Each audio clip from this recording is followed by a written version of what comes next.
तो मैं आपसे बोलता कि भाई किसी भी डिफिकल्ट काम की शुरुआत ऐसे ही होती है। अगर तुम किसी डिफिकल्ट चीज को करने की कोशिश कर रहे हो ना, तो शुरुआत ऐसे ही होगी। तुम टालते हुए आओगे, करते हुए आओगे, टालते हुए आओगे, करते हुए, क्योंकि वो काम जो है वो बड़ा है, डिफिकल्ट है। उसके लिए तुम्हारी अंदर एनर्जी चाहिए जो पहले से तुम्हारे पास नहीं है। तो हल्के हल्के तुम गेन करोगे उस चीज को। अब अपना मैं एक्सपीरियंस बताने वाला हूँ। अगर आप इसे समझ गए ना, तो आप अपनी प्रॉब्लम को भी समझ जाओगे और सॉल्व कर लोगे, क्योंकि ये आपकी प्रॉब्लम है। इसे मेरे से ज्यादा आप समझते हो अच्छे से और आप इसका सॉल्यूशन निकाल पाओगे। ठीक है, तो पहले मैं अपना एक्सपीरियंस बताता हूँ कि मैंने पहले इंग्लिश सीखने की कोशिश की थी एक डेढ़ साल पहले। ठीक है, तो तब मेरे को मतलब पैशन टाइप का था कि यार इंग्लिश सीखनी है, इंग्लिश बोलनी है। ठीक है, फिर मैंने एक दो किताबें पढ़ी, मतलब एक दो तो नहीं कहूँगा, थोड़ी बहुत पढ़ी किताबें। ठीक है, फिर एक बार पढ़ा, दो बार पढ़ा, फिर मैंने उसको टाल दिया। मैंने कहा यार लेजीनेस आ गई थी अंदर, उतनी चाहत नहीं रही फिर। ठीक है, फिर मैंने इसको टाल दिया क्योंकि डिफिकल्ट लग रहा था मेरे को काम। तो टालते हुए आया, बहुत समय हो गया। ठीक है, फिर उसके एक साल बाद में ऐसे इन्वायरमेंट में गया जहाँ पे इंग्लिश बोल रहे थे लोग। ठीक है, मतलब यहाँ पे इंग्लिश चल रही थी। अब मेरे को ऐसा लग रहा था कि यार लोग इंग्लिश बोल रहे हैं और कहीं इनने मेरे से भी बात करी इंग्लिश में और मेरे को वो चीज़ नहीं आई। ठीक है, तो वहाँ पे मेरे को इंग्लिश की इंपॉर्टेंस जो है ना वो हल्की सी फील हुई, पहले से ज़्यादा।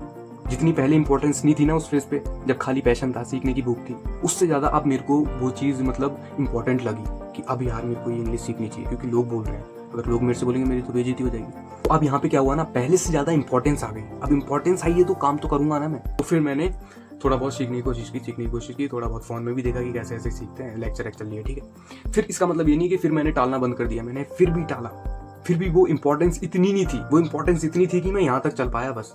फिर क्या हुआ, और अभी मेरे को इंग्लिश सीखने की इंपॉर्टेंस जो है ना वो पहले से ज़्यादा बढ़ गई, क्योंकि मेरे से एक दो लोगों ने बात करी। ठीक है, तो वो इंग्लिश में बात कर रहे थे और मेरे को उतनी इंग्लिश आती भी नहीं थी।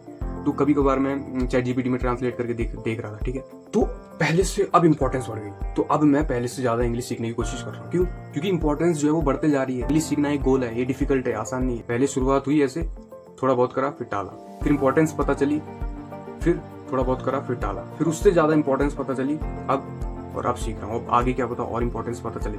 तो सब मतलब ये है कि कोई काम तुम्हारे लिए जितना जरूरी होगा उस चीज को तुम वैसे ही करोगे। अगर मैं ऐसी फेज पे आता हूँ जहाँ सब लोग इंग्लिश बोल रहे हैं, ठीक है, तो अब मेरा क्यों जो है ना वो स्ट्रांग हो जाएगा कि यार इसलिए सीखनी है, क्योंकि मैं वहाँ गया था, यहाँ तो सब इंग्लिश बोल रहे हैं, मुझे आती नहीं है, तो अब मेरे को सीखनी है। ठीक है, तो क्यों बहुत इंपॉर्टेंट है कि तुम काम को क्यों कर रहे हो। दूसरी चीज है एक्शन लेना। जब हम एक्शन नहीं ले रहे हैं, चीजों को टालते हुए आ रहे हैं, फिर आगे हम किसी चीज को करने की कोशिश कर रहे हैं, फिर हमारे मन में ये बैठ जा रहा है कि यार मैं तो चीजों को टाल देता हूँ। प्रोक्रेस्टिनेशन हमारी पर्सनैलिटी बन जा रही है। हमारा ब्रेन जो है वो शॉर्ट टर्म रिवॉर्ड चाहता है। ऐसा बोलो अपने आप से कि अगर मैं 5 मिनट वर्कआउट करूंगा तो इसके बाद मैं मूवी देखूंगा, और मूवी तब तक नहीं देखूंगा जब तक 5 मिनट वर्कआउट नहीं करूंगा। तो तब तुम वर्कआउट करोगे, तुम्हारा दिमाग भी तुम्हारा साथ देगा, क्योंकि तुम्हें उसके बाद रिवॉर्ड मिल रहा है। ठीक है, और अपना एक्सपीरियंस बताया।